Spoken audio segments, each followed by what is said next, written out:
కావాలనే మీ కలను నెరవేర్చుకోండి. సంప్రదించండి హెగ్డే ఫెర్టిలిటీ, హైదరాబాద్, తెలంగాణ. ఒక సర్ప్రైజింగ్ గెస్ట్ ని కూడా తీసుకొచ్చాను. తను ఎవరో కాదు, RRR మూవీలో అమ్మాయి పాడుతుంది కదా. కుమ్మా ఉయ్యాలా కోనా చంపాలా అమ్మా ఒళ్ళు నేను రోజు ఊగాల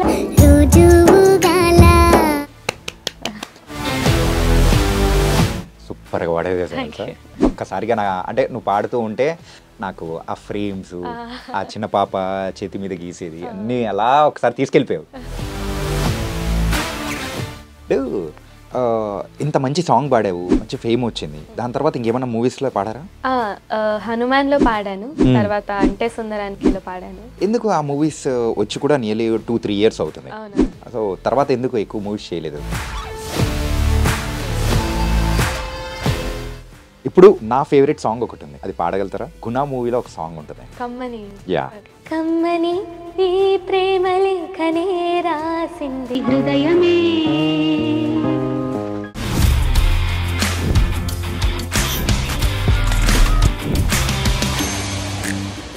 hi guys, welcome to I dream. నేను మీ చాణక్య. గైస్, ఈరోజు మన రియల్ టాక్ విత్ చాణక్యలో ఒక సర్ప్రైజింగ్ గెస్ట్ని కూడా తీసుకొచ్చాను. తను ఎవరో కాదు, మరి కొన్ని సంవత్సరాల క్రితం రిలీజ్ అయిన RRR మూవీలో అమ్మాయి పాడుతుంది కదా, కొమ్మ ఉయ్యాల అని చెప్పేసి ఆ సాంగ్. నేను ఎక్కువ పాడితే బాగోదు, నేను పాడడం కన్నా ఈ పాట ఎవరైతే పాడి మనల్ని కూడా పొందారో మరి ఆ అమ్మాయి ప్రకృతి ఇప్పుడు మనతో పాటు కూడా ఉంది. మరి మాట్లాడేద్దాం. హాయ్ ప్రకృతి. చాలా బాగున్నాను, నువ్వెలా ఉన్నావు?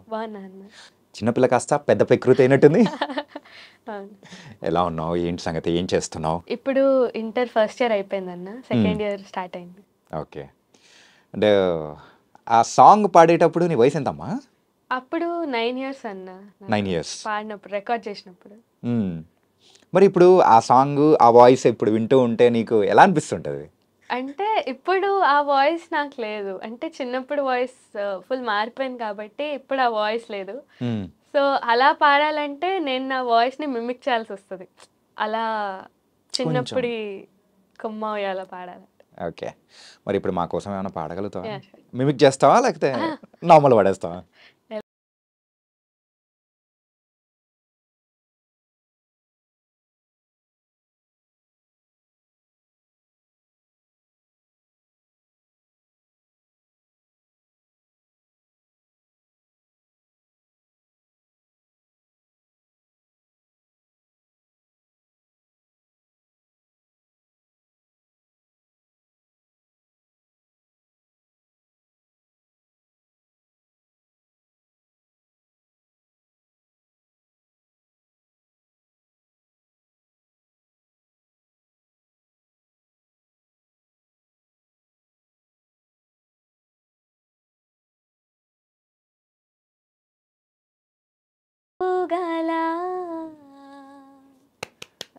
సూపర్గా పాడేది సార్. ఒక్కసారిగా అంటే నువ్వు పాడుతూ ఉంటే నాకు ఆ ఫ్రేమ్స్, ఆ చిన్న పాప చేతి మీద గీసేది అన్నీ అలా ఒకసారి తీసుకెళ్ళిపోయావు. నైస్. ఎలా ఉండింది ఆ సాంగ్ పాడేటప్పుడు? అవకాశం ఎలా వచ్చింది? టీటీడీలో అన్నమయ్య పాటకు పట్టాభిషేకం అని ఒక షో అయ్యేది, అందులో కిరవాణి సార్ జడ్జ్గా ఉన్నారు అప్పుడు. సో నేను అక్కడ మధుకర్ సార్ నాకు అక్కడ అవకాశం ఇచ్చారు పాడడానికి ఫస్ట్లీ. సో అక్కడ పాడాక కీరవాణి సార్ విని సార్కి నచ్చి, సార్ RRRలో అప్పుడే RRR జరుగుతుండే షూటింగ్ అండ్ ఆల్, సో అప్పుడు ఆపర్చునిటీ ఇచ్చారు పాడడానికి. ఓకే. ఫస్ట్ టైం, అది కూడా ఫస్ట్ మూవీతోనే అసలు ఒక్కసారిగా డిఫరెంట్ ఎక్స్పీరియన్స్ కదా పాడడం. ఎలా అనిపించేది? అంటే సార్ చాలా నాకు ఫస్ట్ చాలా భయంగా ఉండే అక్కడికి వెళ్ళే ముందు, ఫస్ట్ మూవీ కాబట్టి. కానీ అక్కడికి వెళ్ళాక సార్ చాలా బాగా చూసుకున్నారు. సార్ యూజువల్గా బాలబెహ్రా అని పిలుస్తూ ఉంటారు. బాలబెహ్రా సూపర్గా ఇచ్చారు తెలుసా అసలు. అంటే రమ్య బెహ్రా లాగా అనిపిస్తానంట సార్కి. సో రమ్య అక్క చిన్న వర్జన్ అని బాలబెహ్రా అని అంటూ ఉంటారు సార్. అక్కడికి వెళ్ళాక సార్ మీద కూర్చోపెట్టుకొని ఎలా ఉన్నావు బాలబెహ్రా అది ఇది అని చాలా మంచిగా చూసుకున్నారు. తర్వాత లిరిక్స్ రాసుకోమన్నారు, ట్యూన్ నేర్పించారు, అలా పాడేశాను. ఓకే. రమ్య బెహ్రా గారు, సో మీ యొక్క 2.0 వర్షన్ మీరు ఎట్లా చేస్తూ ఉంటారో ఇలా బాల వర్షన్ కూడా వచ్చేసింది. నైస్. అండ్ ఫస్ట్ ఈ సాంగ్ కోసం రికార్డింగ్ చేయడానికి కానీ యూజువల్గా ప్రాక్టీస్ కానీ ఎన్ని డేస్ పట్టింది? ప్రాక్టీస్ అంటే ఈ పాట ముందు ఇచ్చి ప్రాక్టీస్ చేయమని అలా ఏం లేదు. అక్కడికి వెళ్ళాక అక్కడే ట్యూన్ నేర్పించారు, లిరిక్స్ చెప్పారు, అక్కడే పాడేశాను. అంతా వన్ డే ఆ, అంతే. అంతే క్విక్గా? ఆ, ఓకే. తకు ఫస్ట్ మూవీ అది కూడా అలా అంటే ఇంత ముందు పాడినదంతా అది కంప్లీట్ డిఫరెంట్. కాకపోతే మూవీ రికార్డింగ్ అనేటప్పటికి సో అది కూడా చాలా డిఫరెంట్గా ఉంటుంది. ఆ టీటీలో మనం పాడడం కానీ ఆ కీర్తనలు పాడడం డిఫరెంట్. అవునండి. సో ఎలా అనిపించింది అదైతే? చాలా కొత్తగా ఉండింది. అప్పుడు అంటే అంటే మొత్తం ఎక్స్ప్లోర్ చేయాలని ఉండే నాకు. సో ఎక్కడికి వెళ్ళినా ఒక కొత్త ఆపర్చునిటీ దొరికేది నాకు, ఇది ఎలా ఉంటుంది, ఇక్కడ పాడితే ఎలా ఉంటుంది అనేది. సో అలా అనమాట. కానీ చిన్న ఏజ్లోనే ఒక మంచి సాంగ్ అనమాట అట్లే స్టార్ట్ చేసావు. అంటే సాంగ్ పాడి రిలీజ్ అయిన తర్వాత నీకు వచ్చిన ద బెస్ట్ అప్లాస్? నాకు కీరవాణి సార్ నుండి బెస్ట్ అప్లాస్ వచ్చింది. కిరవాణి సార్ నుండి బెస్ట్ అప్లాస్ వచ్చింది. ఆయన ట్విట్టర్లో ఒక ట్వీట్ పెట్టారు, your cute voice made this song more cutest ఆ టైప్లో పెట్టారు. సో అది చాలా హ్యాపీగా అనిపించింది, మ్యూజిక్ డైరెక్టర్ నుండి ఆ కాంప్లిమెంట్ రావడం. ఒక పక్క చదువు, ఇంకో పక్క సాంగ్స్, ఎలా నడుస్తుంది లైఫ్ అంతా? అలా వెళ్ళిపోతుంది. సో మోస్ట్లీ అయితే నా ఫోకస్ అంతా మ్యూజిక్ మీదే ఉంటుంది మోస్ట్ ఆఫ్ ద టైమ్స్. ఇంట్లో ఉన్నప్పుడు ఊరికి వెళ్ళినా. సో ఎలా మేనేజ్ చేస్తున్నావు స్టడీస్ అండ్ సింగింగ్ మొత్తం? అంటే నేను ఇప్పుడు కామర్స్ తీసుకున్నా. కామర్సా? ఆహా, అదే ఏదో బైపీసీయో ఎంపీసీయో అయితే మనకు కొంచెం కష్టపడాలి కానీ. సో బైపీసీ ఎంపీసీ కావాలని తీసుకోలేదు, మ్యూజిక్ కంటిన్యూ చేయాలంటే అది అవ్వదని. సో కామర్స్ అంత ఏం కష్టంగా ఉండట్లేదు, అన్నయ్య వాళ్ళు నేర్పిస్తూ ఉంటారు కాలేజ్లో. మనం ఎప్పుడైనా బంకులు కొట్టినా ఏం ప్రాబ్లం లేదన్నమాట. ఓకే. అంటే మీకు కాలేజ్లో కానీ సో చుట్టూ ఉన్న ఫ్రెండ్స్ నువ్వు సింగర్ అని తెలుసు, ఇంత మంచి పాట పాడావని తెలుసు, ఆ సాంగ్ అయితే టోటల్ వరల్డ్ వైడే ఒక్కసారిగా షేక్ అనిపించింది. మరి నీ చేత పాటలు పాడించుకోవడం కానీ అలాంటివి ఏమైనా జరుగుతుంటాయా? అవుతూ ఉంటాయి యూజువల్గా ఫ్రెండ్స్తో బయటకు వెళ్ళినప్పుడు, ఫ్యామిలీ రిలేటివ్స్తో వెళ్ళినప్పుడు, ఇంకా ఫంక్షన్స్కి వెళ్ళినప్పుడు అయితే తప్పదు. ఫ్యామిలీలో ఒక సింగర్ ఉన్నారంటే తను పాడాల్సిందే. సో ఎక్కడికి పోయినా ఇది మాత్రం తప్పదనుకుంటా కదా. కొన్నిసార్లు ఏమన్నా అవాయిడ్ చేసావా? అరే ఆడిపోయినా పాడమంటారు నేను పోలేను అని. చాలా సార్లు, మోస్ట్ ఆఫ్ ది టైమ్స్ అయితే ఎక్కడైనా ఫంక్షన్స్కి ఎందుకే వెళ్ళను నేను, ఎక్కడికైనా వెళ్తే పాడమంటారేమో మళ్ళీ అని. ఓకే, హాయిగా ఇంట్లో ఇంట్లో కూర్చొని ప్రాక్టీస్ చేస్తూ ఉంటాను అనమాట. ఓకే, నీ ఫేవరెట్ సాంగ్ ఏంటి ఇప్పటి వరకు? అంటే నువ్వు పాడిందని కాకుండా ఏదైనా కానీ. చాలా ఉన్నాయి. ఒకటి అంటే నాకు చాలా ఇష్టమైనది ప్రేమించే ప్రేమవా. ఓకే, ఆల్ టైమ్ ఫేవరెట్ అది నాకు. ఓకే, మరి ఆ సాంగ్ మా కోసం పాడతాం. ప్రేమించే ప్రేమవా, ఊరించే ఊహవా, ప్రేమించే ప్రేమవా, పువ్వల్లే పుష్పించే నేనా, అడిగా నన్ను నీవే, హృదయం అన్నదే ప్రేమించే నా ప్రేమవా, ఊరించే ఊహవా. వావ్, ఒక్కసారిగా సూర్య భూమిక అలా వచ్చేసారు. సూపర్గా ఉంటుంది సాంగ్ అయితే, ఒక ట్రాన్స్లోకి తీసుకెళ్ళిపోయే సాంగ్. ఓకే, ఇంత మంచి సాంగ్ పాడావు, మంచి ఫేమ్ వచ్చింది, దాని తర్వాత ఇంకేమైనా మూవీస్లో పాడారా? హనుమాన్లో పాడాను, తర్వాత అంటే సుందరానికిలో పాడాను. ఎందుకు ఆ మూవీస్ వచ్చి కూడా నియర్లీ 2-3 years అవుతుంది. అవునవును. సో తర్వాత ఎందుకు ఎక్కువ మూవీస్ చేయలేదు? అంటే ఇప్పుడు నా వాయిస్ అటు చిన్నపిల్లలా లేదు, అటు ఫుల్లీ మెచ్యూర్డ్ వాయిస్లా లేదు. సో అంటే ఇప్పుడు ఎక్కువ ఈ వాయిస్కి తగ్గట్టు ఆపర్చునిటీస్ ఇంకా రాలేదు. అంటే వాయిస్ అలా ఉంది. సో ఇప్పుడైతే మోస్ట్లీ నేను మ్యూజిక్ మీద ఫోకస్ చేయాలనుకుంటున్నాను. యూజువల్గా ఎవరన్నా అన్నారా ఏంటంటే నీ వాయిస్ చిన్నపిల్లలా లేదు, ఇలా అంటే పెద్దదానిలా లేదు అట్లా అని చెప్పేసి, లేకపోతే జస్ట్ నువ్వు యువర్ జడ్జ్మెంట్ ఇస్తా? అంటే అలా ఒక పర్టిక్యులర్ దీనికి బిలాంగ్ అవుతున్నా ఉన్నట్టు లేదు వాయిస్. అంటే ఇటు ఫుల్లీ మెచ్యూర్డ్ అంటే పెద్దవాళ్ళకి హీరోయిన్స్కి అలా పాడొచ్చు, చిన్నగా ఉంటే చిన్న పిల్లవాళ్ళు దానికి పాడొచ్చు. సో మధ్యలో ఒక ట్రాన్సిషన్ పీరియడ్ అయిపోయాక ఐ థింక్ ఎక్కువ ఎక్స్ప్లోర్ చేసి ఆపర్చునిటీస్ అప్పుడు. కానీ ఇలా ట్రాన్సిషన్ పీరియడ్లో అని నన్ను అంటున్నా కానీ మరి పాడతా తీయగల అట్లా అంత మంచిగా ఎట్లా పాడేస్తున్నావు నువ్వు? అది సాంగ్స్ పాడేయచ్చు, కానీ మూవీస్లో నాకు నా వాయిస్ తగ్గట్టు ఏదైనా ఇది ఉంటే డెఫినెట్లీ పాడతా. ఓకే, అంటే పాడుతా తీయ గురించి మాట్లాడుకుందాం. ఎలా ఉంది పాడుతా తీయగా ఎక్స్పీరియన్స్ అంతా? చాలా కొత్తగా ఉండింది. అంటే నేను చాలా రియాలిటీ షోస్ చేశాను ముందు, కానీ పాడతా తీయగా చాలా కొత్తగా అనిపించింది నాకు. అక్కడ అట్మాస్ఫియర్, అక్కడ షూటింగ్ అండ్ ఆల్ చాలా మంచి ఎక్స్పీరియన్స్. నాకు చాలా నేర్చుకున్నా నా వాయిస్ గురించి నేను రియాలిటీ షోలో. సో అంటే బాలు గారు స్టార్ట్ చేసిన పాడుతా తీయగా, మరి ఇప్పుడు బాలు గారు లేరు, మరి పాడుతుంటే ఎలా అనిపించింది? నేను బాలుగారు ఉన్నప్పుడు ఒక ఆడిషన్స్కి వెళ్ళాను, సెలెక్ట్ అయ్యాను, కానీ వేరే రియాలిటీ షో అప్పుడు ఫైనల్స్ జరుగుతుండే. ఏదేది reality show? Zee Kannada Sarigamapa finals అవుతుండే. ఓకే, కన్నడలో కూడానా? ఓకే. సో అది ఫైనల్స్, ఇంకా ఇది నెక్స్ట్ ఎపిసోడ్ ఒకే రోజు రావడం వల్ల దీనికి వెళ్ళలేకపోయా. కానీ అప్పుడు ఎస్పీబీ సార్, నేను గోపికమ్మ పాడా సార్ ముందు. ఆ పాట విని అచ్చం గోపికమ్మలా ముద్దుగా పాడావన్నారు. So that is a compliment I always cherish. Okay. ఇప్పుడు ఎస్పి చరణ్ సార్ కూడా అంతే ఫేవరెట్ నాకు. చాలా మంచిగా, చాలా డౌన్ టు ఎర్త్, చాలా హంబుల్గా ఉంటారు మాతో కూర్చొని జోక్స్ వేస్తూ. సో ఎస్పీబీ గారి లేని లోటుని ఎస్పీసి గారు భర్తీ చేస్తున్నారు. We're very very happy. అదైతే నిజంగా. అంటే అందులో నువ్వు పాడిన ద ఫేవరెట్ సాంగ్ ఏంటి పాడుతా తీయగలం? బాగా నీకు అంటూ ఒక అంటే అరే ప్రకృతి కూడా భలే పాడుతుందిరా భయ్ అని చెప్పేసి అని అనుకున్న సందర్భంగానే ప్రేమించే ప్రేమ అని పాడా నేను అక్కడ.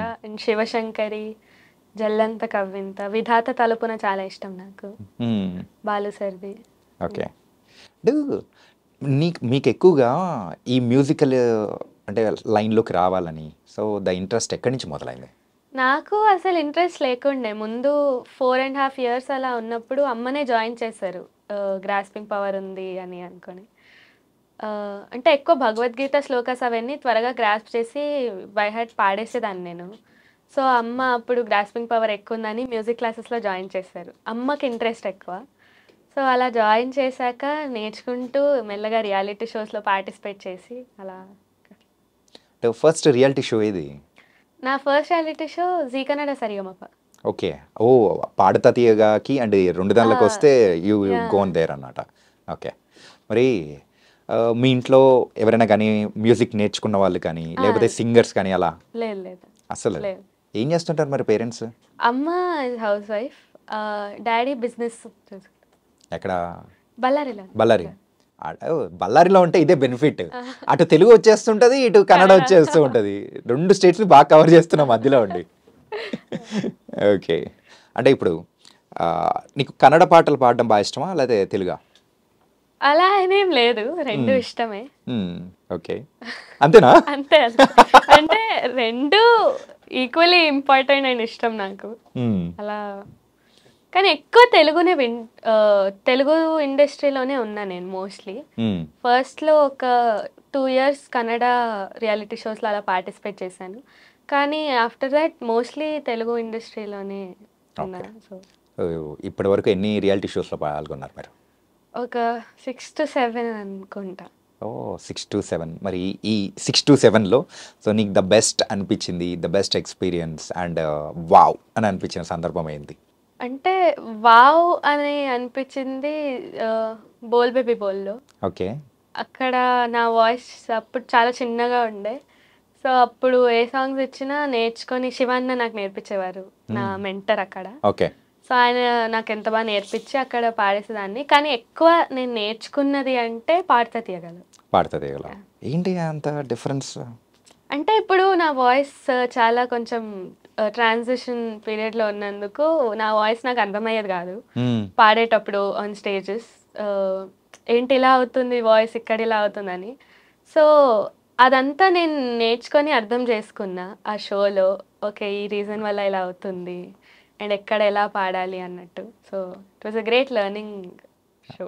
ఓకే, ఇన్ని రియాలిటీ షోస్లో పాల్గొన్నావు, బోల్డ్ ఎంతమంది కాంపిటేటర్స్, కాకపోతే ఒక కాంపిటేటర్ అనేటప్పటికీ నీకు రే I have to beat them సింగింగే. Okay, I have to beat them, so వాళ్ళకంటే ఇంకా మంచిగా పాడాలి అని చెప్పేసి యూజువల్గా దట్ స్పోర్టివ్ స్పిరిట్ అనేది మనకు ఇన్బిల్ట్గా వచ్చేస్తుంటుంది ఎవరికైనా కానీ. నీకు అలా అనిపించిన సందర్భం ఏదైనా? నాకు అంటే మేము అక్కడ వెళ్ళక ముందు అలానే ఉంటుంది స్పోర్టివ్ స్పిరిట్ అండ్, కానీ అక్కడికి వెళ్ళాక ఒక ఫ్యామిలీ లాగా అయిపోతాం. ఒకరినొకరు కాంపిటేటర్స్ లాగా చూసుకోం అసలు, ఒక మంచి ఫ్యామిలీ లాగా. ఇప్పుడు పాడత తీయగల కూడా I made great friends. So competitors లాగా అయితే ఏం చూసుకోము. అంటే మీ పేరెంట్స్కి బాగా నచ్చిన సాంగ్ ఏంటి నువ్వు పాడే దానిలలో? ఎప్పుడు మీ నాన్న కానీ మీ మమ్మీ కానీ అరే నాన్న బుజ్జి కన్నా ఇది పాడరా అని చెప్పేసి అని అంటుంటారు కదా. మా నాన్న అమ్మ కానీ అలా అడగడం ఏమి ఉండదు, బికాజ్ పొద్దున్న లేయంగానే బయటకు వచ్చి ఏదో ఒక పాట పాడుతూ ఉంటా, తిరుగుతూ పాడుతూ ఉంటా. సో వాళ్ళకి స్పెషల్గా అలా రిక్వెస్ట్ ఏమి ఉండవు, ఏదో ఒకటి పాడుతూ ఉంటుందిలే అమ్మాయి అన్నట్టు ఉంటుంది. అడక్క ముందే అన్ని ఇచ్చేస్తున్నట్టు ఉంది మీ దగ్గర నుంచి అయితే అసలు. ఓకే, మరి బ్రదర్ సిస్టర్? అన్నయ్య ఉన్నారు, ఇంజనీరింగ్ అయిపోయింది, డాడీ బిజినెస్ చూసుకుంటారు. ఓకే, నువ్వు కూడా ఇంజనీర్ అయిపోయి ఉంటావేమో సింగింగ్లోకి రాకుండా ఉంటే. లేలే, నాకు తెలిసి తీసుకునేదాన్ని కాదు. ఎంపీసీ బైపీసీ అసలు ఇంట్రెస్ట్ లేదు, ముందు ఉండేది కానీ ఇప్పుడు లేదు. సో ఫుల్ టైమ్గా సింగర్గా కంటిన్యూ అవుతామని డిసైడడా ఇన్ ద ఫ్యూచర్? ఇంకా ఫిక్స్ అవ్వాలి. అంటే నువ్వు కామర్స్ తీసుకున్నావు కదా, అందుకే వాడిని అడిగేది. అంటే కామర్స్ అంటే బిజినెస్ కూడా ఒక ఇది ఉంటుంది. ఓహో, పెద్ద ప్లానింగే. అంటే ముందు అయితే ఒక 2 years ముందు ఇంటర్వ్యూస్ లో చెప్పా కూడా నేను ఇది, నేను ఒక డాగ్ రెస్క్యూ టీం పెట్టాలి ఆర్ ఒక వెటర్నేరియన్ అవ్వాలని. సో అప్పుడు బైపీసీ తీసుకోవాలని ఉండే, కానీ మ్యూజిక్ తో అవ్వదని కామర్స్ తీసుకున్నా. కానీ కామర్స్ తీసుకున్నాక కామర్స్ మీద ఎక్కువ ఇంట్రెస్ట్ వచ్చి బైపీసీ అంతగా నచ్చట్లే. కొంపదీసి నువ్వు ఒకవేళ ఆ వెటర్నరీ డాక్టర్ ఏదన్నా అయిందంటే యూజువల్గా నీ పాటలతోనే మొత్తం మాయం చేసేస్తామేమో, నొప్పుల్ని గిప్పులు మొత్తం. Okay, nice. అండ్ యానిమల్స్ అంటే బాగా ఇష్టమా? చాలా చాలా. చాలా. ఏ యానిమల్స్? డాగ్స్ అంటే అన్ని యానిమల్స్ ఇష్టం, అంటే అట్లా అని కాక్రోచెస్ అవన్నీ అని కాదు, అది ఇన్సెక్ట్స్. అంటే యూజువల్ గా అంటూ ఉంటారు యానిమల్స్ అంటే అవి కూడా ఇష్టం ఉండాలని, కానీ నార్మల్ ఇంట్లో పెంచుకునేవి చాలా ఎక్కువ ప్రేమ. ఇంతకు ఏ డాగ్ అంటే బాగా ఇష్టం ఉందా? ఇంతకు ఉంది, సోఫీ అని ఒకటి ఉంది. సోఫీ? Yeah, Pomeranian. వా, మంచిగా దాన్ని మొత్తం అసలు ఫుల్ టు అంటే బాగా ఆడేస్తూ ఉంటాను. అది వచ్చినాకనే స్ట్రీట్ డాగ్స్ గురించి కూడా తెలిసి వాటికి కూడా ఫుడ్ పెట్టడం, అలా మెల్లగా డాగ్స్ నుండి యానిమల్స్ అలా ఇష్టం అవ్వడం. Okay, nice. ఓన్లీ సాంగ్సే కాదనమాట, నీలో ఒక జంతు ప్రేమికురాలు కూడా ఉంది. ఓకే, నీ ఫేవరెట్ సింగర్ ఎవరు? ఎస్పీబీ సార్, చిత్రమ్మ, Shreya Ghoshal ma'am. First go with SPB గారు. ఎస్పీబీ గారు పాడిన పాటల్లో నీకు బాగా ఇష్టమైన సాంగ్? విధాత తలపున చాలా ఉన్నాయి, ఆయన అన్ని సాంగ్స్ ఫేవరెటే, కానీ విధాత తలపున చాలా ఇష్టం నాకు. విధాత తలపున భలే ఉంటుంది కదా అసలు, మరి ఆ సాంగ్ పాడతాం? ఓకే. విధాత తలపున ప్రభవించినది అనాది జీవన వేదం, ఓ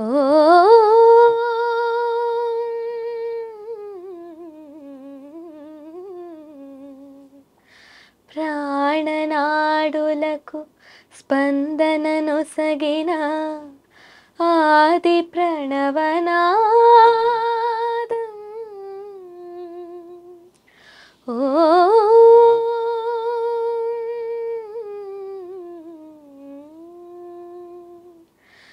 కనుల కొలనులో ప్రతిబింబించిన విశ్వరూప విన్యాసం,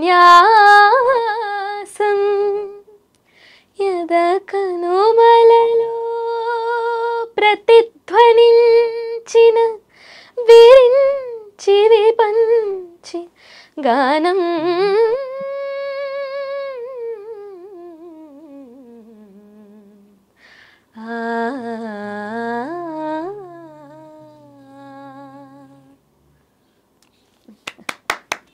వావ్! అసలు ఒక ట్రాన్స్‌లోకి తీసుకెళ్ళిపోవడం అంటారు చూసినావా? నువ్వు అట్లా స్లో సాంగ్స్ అంటే ఎక్కువ ఇష్టమా ఏంటి మీకు? కొంచెం. అంటే ఫస్ట్ మీరు పాడుతున్న అన్ని సాంగ్స్ కూడా ఒక్కసారి అబ్జర్వ్ చేస్తే యువర్ ఆ మెలోడీ సాంగ్స్ అలా ఒక ట్రాన్స్‌లోకి తీసుకెళ్ళిపోయే ఆ టైప్ ఆఫ్ సాంగ్స్ అంటేనే బాగా ఇష్టం. ఫాస్ట్ బీట్ ఎప్పుడైనా ట్రై చేశారా? అన్ని జానర్స్ వింటూ ఉంటా. కానీ ఫేవరెట్ అంటే ఇలా మెలోడీ. ఇలా ఫాస్ట్ బీట్ అంటే ఎప్పుడైనా ట్రై చేశారా? రియాలిటీ షోస్‌లో పాడాను. ఓకే. సాకేత్ అన్నతో 'అమ్మ తల్లి' అని ఒకటి పాడాను. ఇంకా చాలా పాడాను. ఓకే. మరి ఇప్పుడున్న సింగర్స్‌లో ద అప్‌కమింగ్ లాగా అంటే యంగ్ జనరేషన్ వాళ్ళలో. సో నీకు బాగా క్లోజ్‌గా ఫ్రెండ్స్ కానీ లైక్ వాళ్ళు పాడుతున్న సాంగ్స్ ఎవరున్నారు? నాకు ఇప్పుడు ఈ మధ్యలో సాహితీ చాగంటి అక్క చాలా ఇష్టం. ఆవిడ వర్స్టాలిటీ, తను పాడే విధానం కానీ అన్నీ చాలా ఇష్టం. So wow! అంటే ఫ్యూచర్‌లో ఒకవేళ నిన్ను చూసుకోవాలి అని అనుకుంటే యాజ్ ఎ సింగర్‌గా సో ఏ హైట్స్‌లో చూసుకోవాలి? ఎలా ఉండాలని అనుకుంటావో చెప్పు? అంటే అంటే I want to be a great playback singer. ఒక Shreya Ghoshal ma'am is my biggest inspiration. So అలా అని ఒక ఆన్సర్ లేదు దానికి. బట్ ఇన్స్పిరేషన్ అయితే Shreya Ghoshal. Inspiration I am asking about the inspiration only. Shreya Ghoshal ma'am. Shreya Ghoshal గారిలాగా అలా అన్ని సాంగ్స్ పాడాలి, అట్లా ఎంటర్టైన్ చేయాలని. ఓకే. అండ్ ఇప్పుడు నా ఫేవరెట్ సాంగ్ ఒకటి ఉంది, అది పాడగలుగుతారా? ఓకే. 'గుణ' మూవీలో ఒక సాంగ్ ఉంటుంది, కమ్మని. యా. ఓల్డ్ వెర్షన్ పాడతారా, న్యూ వెర్షన్ పాడతారా? ఓల్డే పాడాను. ఓల్డే పాడతారా? ఓకే. కమ్మని ఈ ప్రేమ లేఖనే రాసింది హృదయమే, ప్రియతమా నీ వచట కుశలమా నీ నిచట కుశలమే, ఊహలన్ని పాటలే కనుల తోటలో, తొలి కలల కవితలే మాట మాటలో, కమ్మని ఈ ప్రేమ లేఖనే రాసింది హృదయమే, ప్రియతమా నీ వచట కుశలమా నీ నిచట కుశలమే. That was my one of the favourite song. అంటే యూజువల్గా ఎవరైనా సింగర్స్ వచ్చారంటే అదే పనిగా వాళ్ళ గాత్రంతో పాడించుకుంటూ ఉంటాను. Okay, nice. And me music కానీ అండ్ ఈ సాధన ఇవన్నీ డైలీ ఎంతసేపు చేస్తూ ఉంటారు? యూజువల్గా అయితే మమ్మీ చూసుకుంటారు, నేను స్ట్రిక్ట్గా 3-4 అవర్స్ చేస్తానని. ఓకే. అంటే మార్నింగ్సా? మార్నింగ్ ఈవినింగ్ కలిపి. మార్నింగ్ ఒక 1-2 అవర్స్ ట్రై చేస్తా కాలేజ్ ఉన్నప్పుడు. కాలేజ్ లేకపోతే 4-5 అవర్స్ కూర్చుంటా. అంటే అన్నీ కలిపి, ఇంకా ఓన్లీ మ్యూజిక్ అని కాదు, కీబోర్డ్, పాటలు ఏమైనా నేర్చుకోవడం కానీ అన్నీ. అంటే కీబోర్డ్ ప్లే చేస్తారా మీరు? నేను కీబోర్డ్ ప్లే చేస్తాను, నేర్చుకుంటున్నాను ఇప్పుడు. నేర్చుకుంటున్నారా? Okay. So in future we can see the అంటే కంపోజర్ ఆల్సో కైండ్ ఆఫ్. నాకు అలా ఒక విజన్ ఉంది, చూడాలి. అంటే ఇప్పుడు ఒకవేళ కంపోజర్ అవ్వాలి అని అనుకుంటే that was an difficult task కదా? అవును, కానీ దానికి I want to work hard and ఆ ఫీల్డ్లో కూడా నేర్చుకోవాలని ఉంది. Wow, super. తనకైతే you are going in an a good heights and ఒక ట్రాన్సిషన్ పీరియడ్లో ఉన్నారు కాబట్టి నౌ యూఆర్ ఇన్ అంటే ఆ నేర్చుకునే ప్రాసెస్లో ఉన్నారు. కానీ మీరు ఆ పాడిన ఆ RRR సాంగ్ కానీ అంటే సుందరం సాంగ్స్ అని చాలా చాలా బాగున్నాయి. It was very nice. అంటే నాకు చాలా రోజుల నుంచి సింగర్స్ ఎవరినన్నా అడుగుదామని నాకు అనిపిస్తూ ఉంటుంది. ఇప్పుడు అదర్ లాంగ్వేజ్ సింగర్స్ ఇక్కడికి వచ్చి పాడుతూ ఉంటారు, ఇక్కడున్న మన సింగర్స్ వేరే లాంగ్వేజ్కి వెళ్ళి పాడుతూ ఉంటారు. అంటే వాళ్ళ మదర్ టంగ్లో అయితే అంత చాలా ఫ్లూయెన్సీ ఉంటుంది, కానీ వేరే లాంగ్వేజ్ ఏదైనా పాడేటప్పుడు దానికి ప్రిపరేషన్ ఎలా అవుతారు అసలు? అంటే నాకు పర్సనల్గా అయితే తమిళ్ రాదు, కానీ నేను తమిళ్ పాటలు విని నాకు ప్రాపర్ ఇట్లా లిరిక్ రాసుకొని నేను పాడగలుగుతాను. సో అది అంత ఏం కష్టంగా అనిపించదు అనుకుంటా, నాకైతే అనిపించదు. ఐ థింక్ చాలా సింగర్స్ కూడా అలా అనిపించదు అనుకుంటున్నాను.